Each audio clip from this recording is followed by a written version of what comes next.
গুমের ঘটনায় গ্রেফতারি পরোয়ানাভুক্ত 15 সেনা সদস্য বুধবার হাজির না হলে পত্রিকায় বিজ্ঞপ্তি প্রকাশের নির্দেশ দিতে পারেন আন্তর্জাতিক অপরাধ ট্রাইব্যুনাল, জানিয়েছেন প্রসিকিউটর গাজী এম.এইচ. তামিম।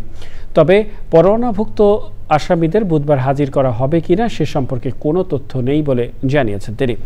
জুলাই গণঅভ্যুত্থানের সময় সংগঠিত মানবতাবিরোধী অপরাধের মামলায় শেখ হাসিনা সহ 2 আসামির পক্ষে দ্বিতীয় দিনে যুক্তিতর্ক উপস্থাপন শেষে বুধবার পর্যন্ত মুলতবি করা হয়েছে। শেখ হাসিনা ও সাবেক স্বরাষ্ট্রমন্ত্রী আসাদুজ্জামান খানের পক্ষে স্টেট ডিফেন্স আইনজীবী আমির হোসেন যুক্তি তুলে ধরেন। গত বৃহস্পতিবার যুক্তিতর্ক উপস্থাপন শেষ করে প্রসিকিউশন। তারা শেখ হাসিনা ও স্বরাষ্ট্রমন্ত্রীর চরম শাস্তি মৃত্যুদণ্ডের সাজার আবেদন করেন।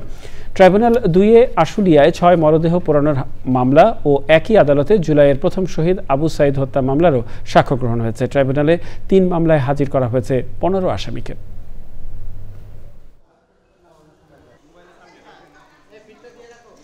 যদি ওনারা কালকে হাজির না হন অথবা ওনাদেরকে হাজির করা না হয়, তবে এই আইন অনুযায়ী তাদেরকে ট্রাইব্যুনালে উপস্থিত হওয়ার জন্য 2টি জাতীয় পত্রিকা, একটি বাংলা এবং একটি ইংরেজি, এই 2টি জাতীয় পত্রিকায় বিজ্ঞপ্তি প্রদান করে দেওয়া হবে এবং একটি তারিখ নির্ধারণ করা হবে যে আগামী অমুক তারিখের মধ্যে ওনারা যেন ট্রাইব্যুনালে হাজির হয়।